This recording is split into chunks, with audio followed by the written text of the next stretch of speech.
For 15 years, I served as a paramedic in Westbrook County. 15 years of running toward the chaos others flee from. When sirens blare, most people pull over and watch us pass.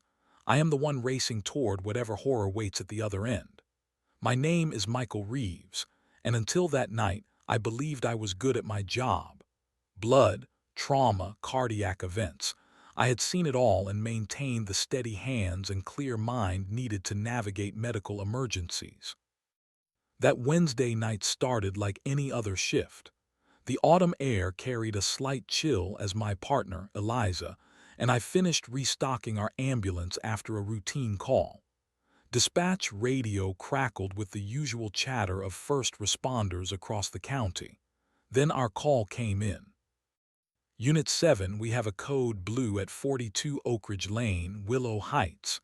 Elderly male, possible cardiac arrest. Wife reporting no pulse, not breathing. Response time critical. I felt the familiar surge of adrenaline as Eliza acknowledged the call and activated our lights and sirens.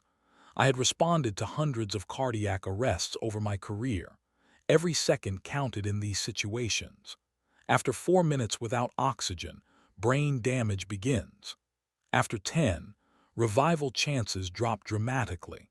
These numbers were not abstract statistics to me. They were the urgency that fueled every movement as we sped toward Willow Heights. Willow Heights was the newest and most exclusive gated community in the county. Massive homes behind manicured lawns, all protected by an ornate iron gate and guardhouse that screened visitors. I had never responded to a call there before, but gates had never been an issue in emergencies. Protocol was clear. Emergency services had immediate access to all residential areas, no exceptions. We arrived at the entrance in record time. The large gate remained firmly closed. A security guard stood in the guardhouse, watching our ambulance without moving toward the gate controls. I could see the seconds ticking away on the dashboard clock. "Someone is dying in there," I said to Eliza as I grabbed my medical bag and jumped out. The security guard, his nameplate read Rick, emerged from his post with a clipboard. "I need identification and clearance before allowing entry," he stated flatly, not acknowledging our flashing lights or emergency vehicle markings. "This is an emergency response," I explained, keeping my voice professional despite the growing urgency. "Cardiac arrest at 42 Oak Ridge Lane. We need immediate access." Rick shook his head. "HOA policy requires board approval for all unscheduled entries.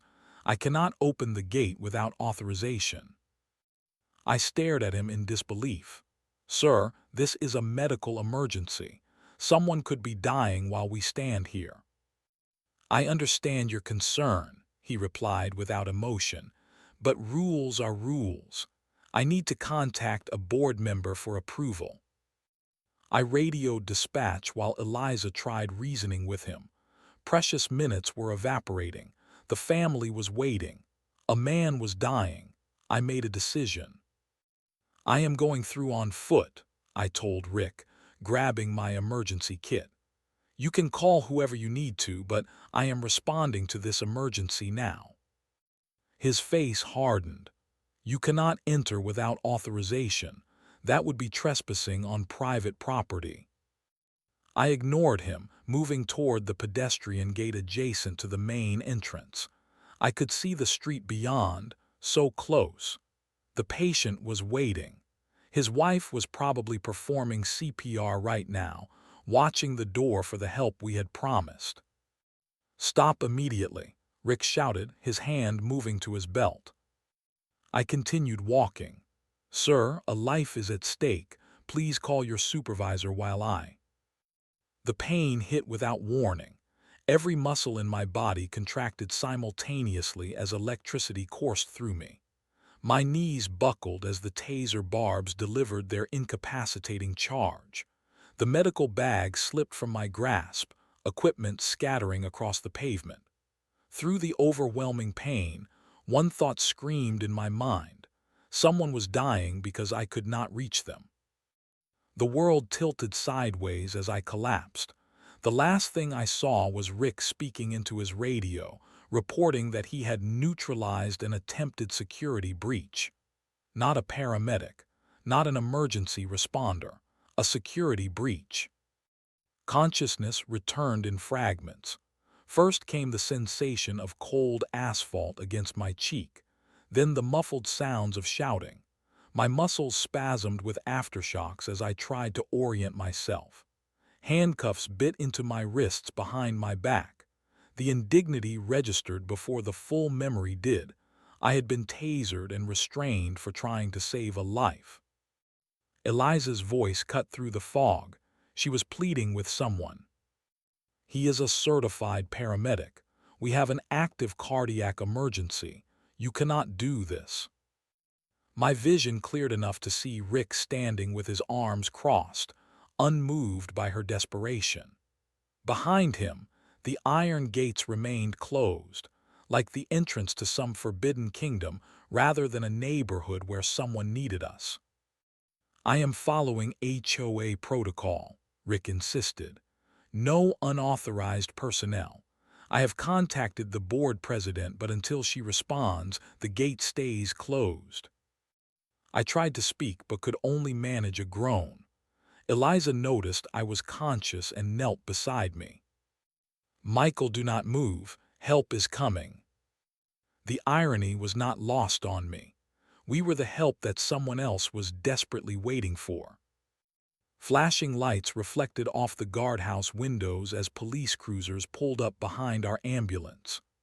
Two officers approached, taking in the bizarre scene: a paramedic handcuffed on the ground, an ambulance with active emergency lights, and a security guard standing firm at his post. "What is happening here?" the first officer demanded. Rick launched into his rehearsed explanation about trespassing and protocols, but the second officer, an older man with sergeant stripes, cut him off. "Open the gate now." "I cannot without authorization from." The sergeant stepped closer. "That was not a request. Emergency services have legal right of access. Open it or I will charge you with obstruction." Something in the sergeant's tone finally penetrated Rick's armor of authority. He reluctantly pressed the gate control. As the iron barrier slowly swung open, the sergeant helped remove my handcuffs while the other officer radioed for a second ambulance for me. "Go," the sergeant told Eliza. "We will take care of your partner." Eliza squeezed my shoulder before racing back to the ambulance. I watched her speed through the now open gates, lights pulsing against the darkness, carrying the help that should have arrived 15 minutes earlier. Despite the lingering effects of the taser, I insisted on going with the responding unit. The sergeant protested but understood. 20 minutes after the initial call, I stumbled through the front door of 42 Oak Ridge Lane. The scene inside confirmed my worst fears. Eliza was performing CPR on an elderly man laid out on the living room floor. A defibrillator was attached to his bare chest, the monotone flatline displayed on its screen telling the story that no paramedic wants to see. A woman, presumably his wife, sat on the couch, her face buried in her hands, shoulders shaking with silent sobs. I moved automatically to assist, checking for a pulse, administering epinephrine, taking over chest compressions to give Eliza a break. We worked for 20 more minutes, trying everything in our training to restart his heart. But the truth had been written the moment Rick had prevented our entry. "Time of death 10:47 p.m., I finally announced, my voice hollow. The silence that followed was interrupted only by the widow's muffled cries. She looked up at me with tear-streaked cheeks. "We called as soon as he collapsed. The dispatcher said help was coming. We waited so long." Each word landed like a physical blow. "He was still warm when I started CPR," she continued. I did what the 911 operator told me, but I knew I needed help. Where were you? I had no answer that would ease her pain. No explanation would bring back her husband. The knowledge that we could have saved him, that in any normal circumstance we would have arrived in time, was a weight I could feel settling permanently onto my shoulders. As we packed our equipment, I noticed family photos lining the walls. The man we had just pronounced dead, smiling with grandchildren, celebrating anniversaries, living a life that had been cut short not by fate or medical limitations, but by a clipboard and a power-drunk guard. The next morning, I sat across from my supervisor in the sterile conference room of Westbrook Emergency Services. The fluorescent lights highlighted the dark circles under my eyes, evidence of a sleepless night replaying every minute of the failed response. Standard protocol, Chief Martinez explained, sliding the suspension paperwork across the table. Pending investigation of the incident. I nodded mechanically. The suspension was expected. Any time a patient died under controversial circumstances, reviews were mandatory, but this was different. This death should never have happened. Michael, this is not your fault, Martinez added, her voice softening. But the board needs to cover all bases. We have already requested security footage from Willow Heights and filed formal complaints about emergency access denial. Outside the building, reporters gathered like vultures. The story had leaked overnight, though sanitized beyond recognition. The local paper's headline read, "Dispute at gate delays emergency response, resident dies." A dispute. As if we had merely disagreed about a traffic violation rather than fought for someone's life. By afternoon, the HOA had released their statement. I read it on my phone, each word stoking the anger simmering beneath my professional composure. Willow Heights Community Association regrets the unfortunate incident that occurred last night. Our security personnel followed established protocols designed to protect our residents. We are reviewing our emergency procedures, but stand by our commitment to community safety and security. They did not mention Rick by name. They did not acknowledge that their established protocols had directly resulted in a preventable death. They had transformed their fatal obstruction into a procedural footnote. Social media exploded with opinions. Some defended the HOA's right to secure their community. Others called for criminal charges against Rick and the board. Hashtags like Open the Gates and Justice for Willow Heights began trending locally. The division only deepened my sense of helplessness. 3 days into my suspension, my doorbell rang. A young woman stood on my porch, her posture rigid with contained grief. "My name is Sarah Reynolds," she said. "You tried to save my father 2 nights ago." I invited her in, bracing myself for accusations or tears. Instead, she placed a folder on my coffee table. "The guard who stopped you has done this before," she stated flatly. "Not with such dire consequences, but my father is not the first person he has harmed with his power trips." She had compiled complaints, social media posts, and community forum discussions, all documenting Rick's history of harassment and intimidation at Willow Heights. None had resulted in disciplinary action. "The HOA is painting you as impatient and aggressive," Sarah continued. "They are claiming my father's death was unfortunate but unavoidable. I need you to tell me what really happened." For the first time since that night, I recounted every detail: the call, the gate, Rick's refusal, the taser, the handcuffs, and the agonizing delay. Sarah listened without interruption, occasionally wiping away tears. When I finished, she asked one question: "Will you help me tell the truth?"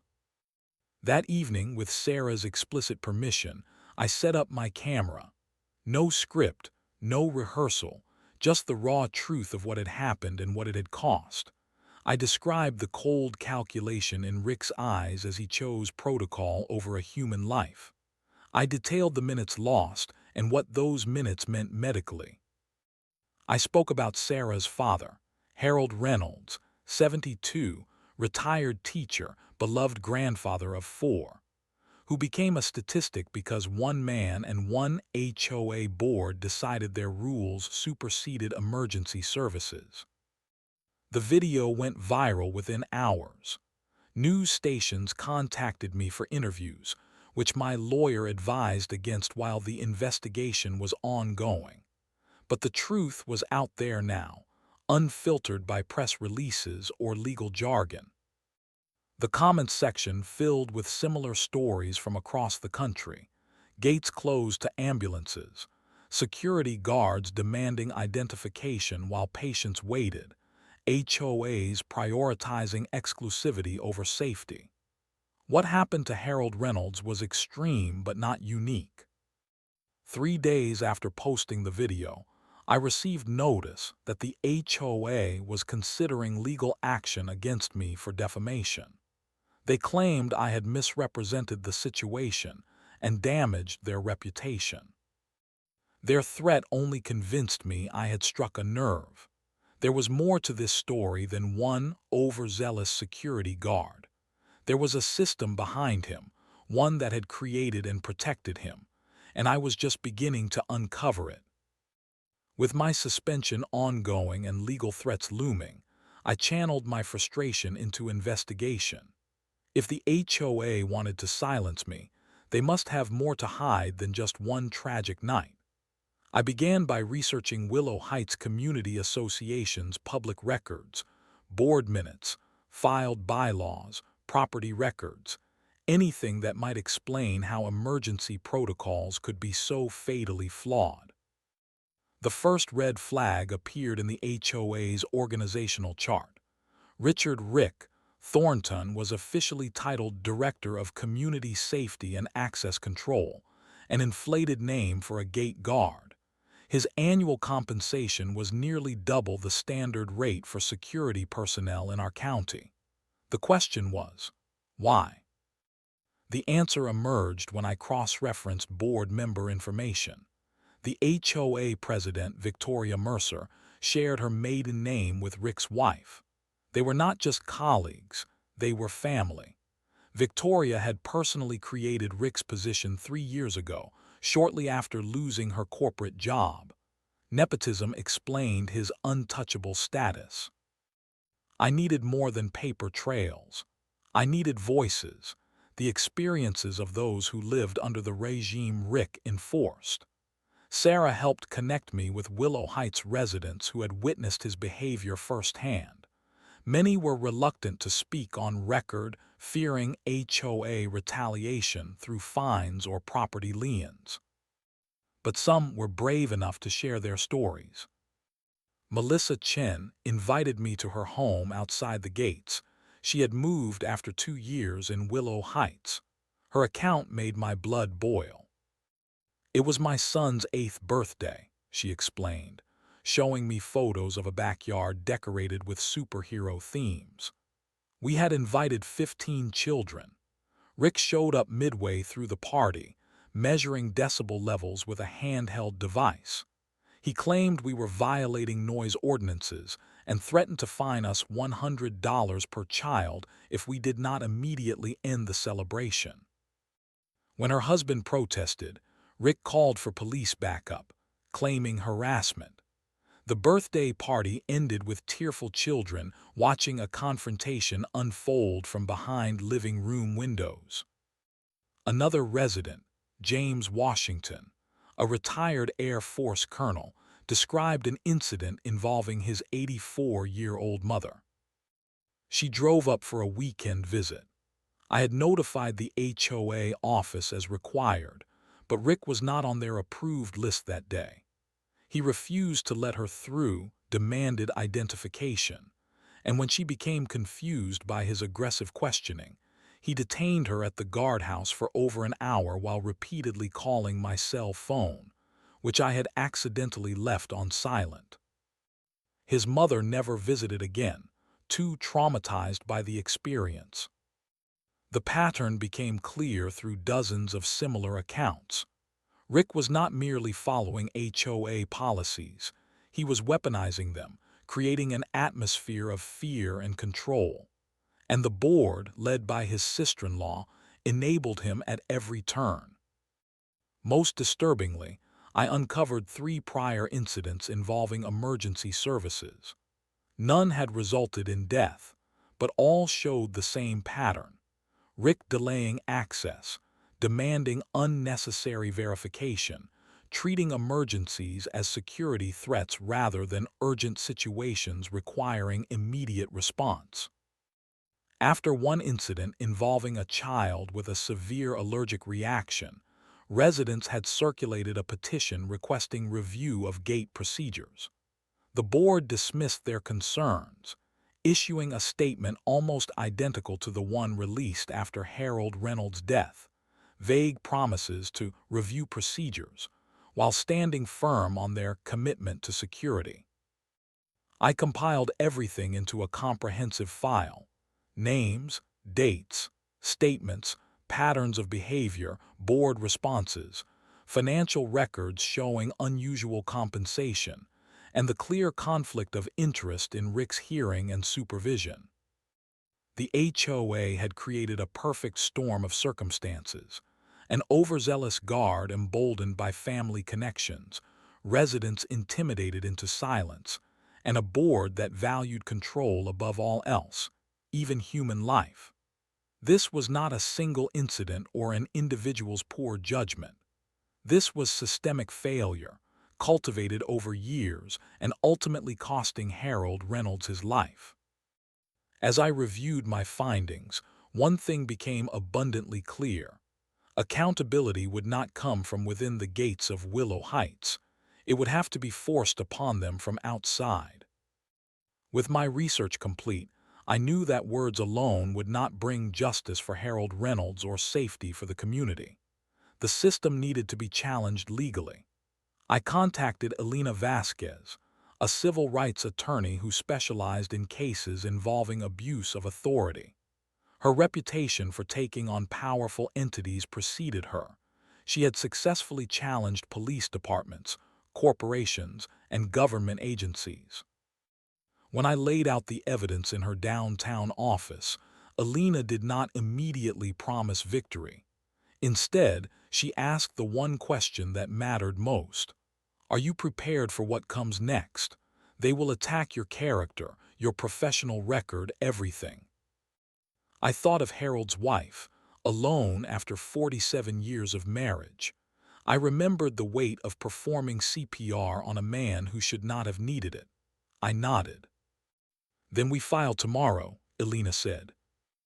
The lawsuit named multiple defendants: Rick Thornton for direct action, Victoria Mercer for negligent supervision, the entire HOA board for creating dangerous policies, and the Willow Heights Community Association as an entity. We filed charges of wrongful death, negligence, civil assault, false imprisonment, and interference with emergency services. The damages sought were substantial but secondary to our primary goal: systemic change. Sarah Reynolds joined as co-plaintiff, representing her father's estate. Her presence gave the case the human element that no legal argument could provide. She was not just seeking compensation, she was fighting for her father's legacy and to prevent other families from experiencing similar tragedy. Local news cameras crowded the courthouse steps as we filed the paperwork. The HOA spokesperson issued a terse "no comment," but their silence spoke volumes. For once, they could not control the narrative. My ambulance company, which had maintained professional distance during the initial investigation, quietly offered support. The chief sent me a private message: "Do what needs to be done. Your job will be waiting."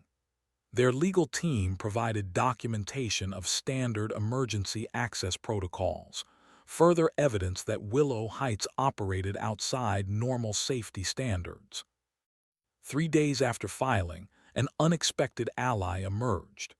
An anonymous email arrived in Alina's inbox containing audio recordings of HOA board meetings. The sender identified themselves only as a concerned resident who cannot stay silent anymore. The recordings were damning. In one meeting 6 months before Harold's death, board members discussed Rick's enforcement methods. Victoria Mercer could be heard dismissing complaints. Rick maintains order. Sometimes you need a strong hand to keep standards high. If people do not like his approach, they are free to live elsewhere. Another board member raised concerns. Some residents say he is aggressive, especially with visitors and service personnel. Victoria's response chilled me. He is a necessary tool. This community was built on exclusivity. Without proper enforcement, we become just another neighborhood. Rick understands his role. They knew. They had deliberately created and maintained a system where safety was secondary to their vision of exclusivity. Harold Reynolds had not died because of one guard's poor judgment. He had died because an entire board had decided their community image was worth the risk. The leak transformed public perception. News coverage shifted from questioning my actions to investigating the HOA's practices. Residents began speaking out publicly, no longer fearing retaliation with the spotlight shining so brightly.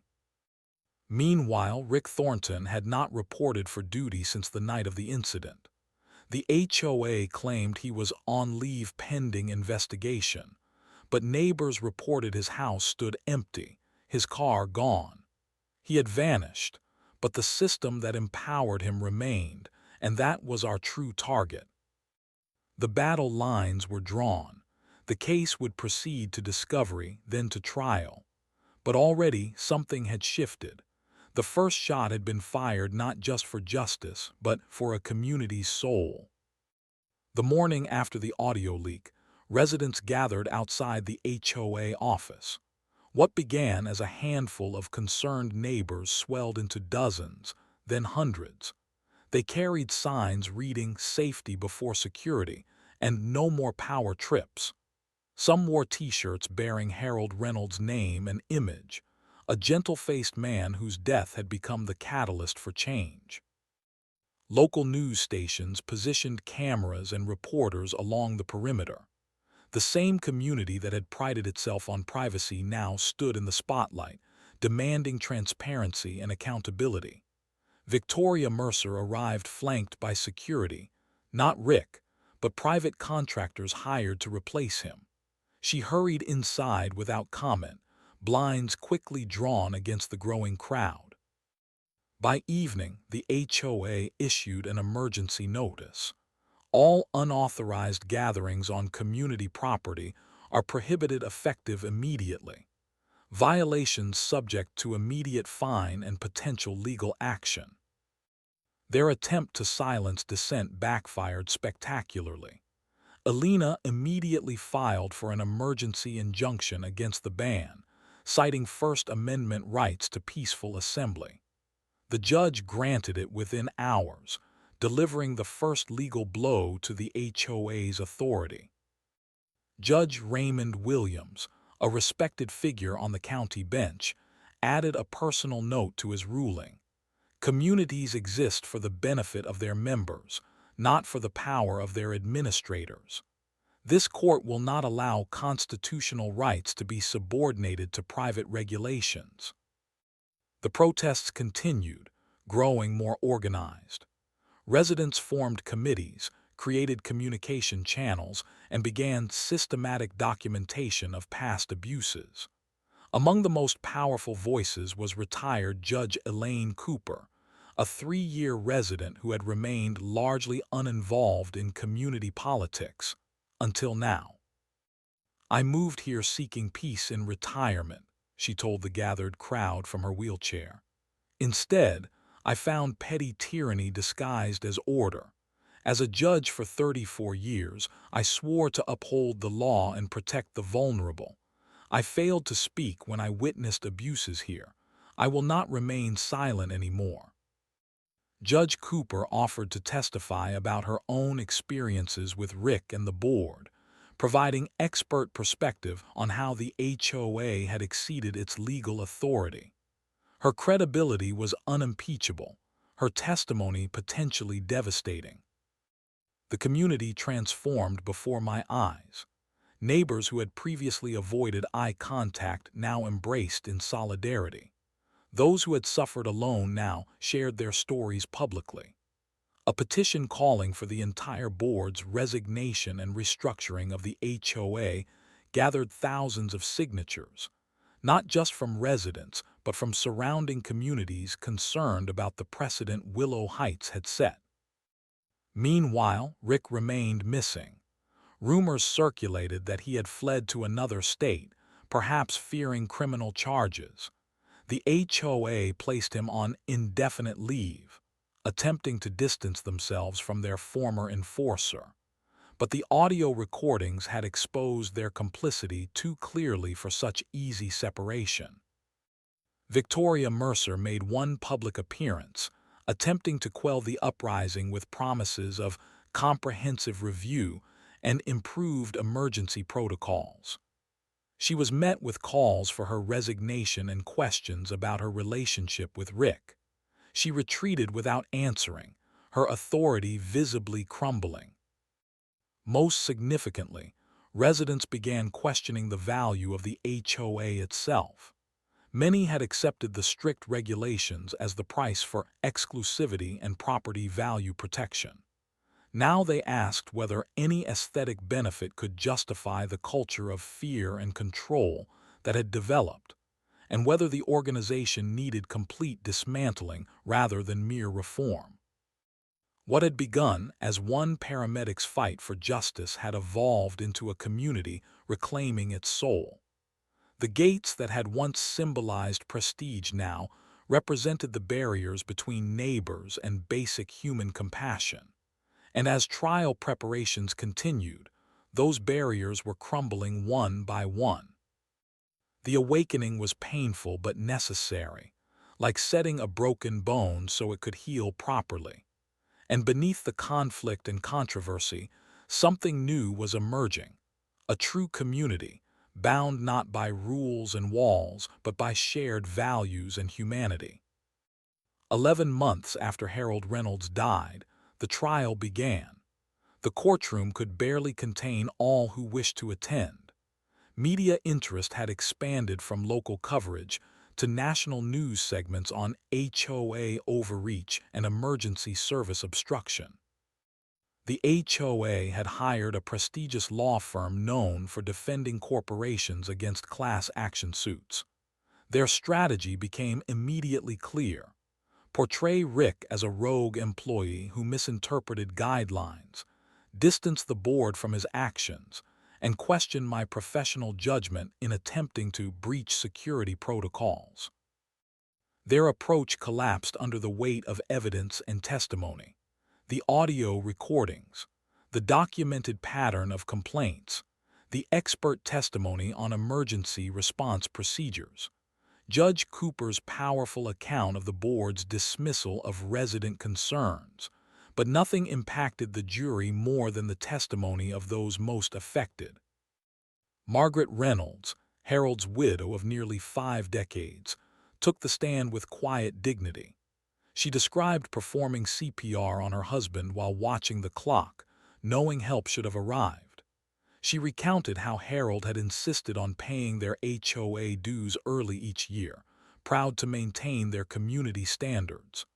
Her voice broke only once, when describing how she still set his coffee cup out each morning from habit. "My husband believed in rules and order," she concluded. "But he also believed in common sense and human decency. He would never have wanted anyone to suffer for rules that forgot their purpose." When my turn came, I walked to the witness stand feeling the weight of every eye in the courtroom.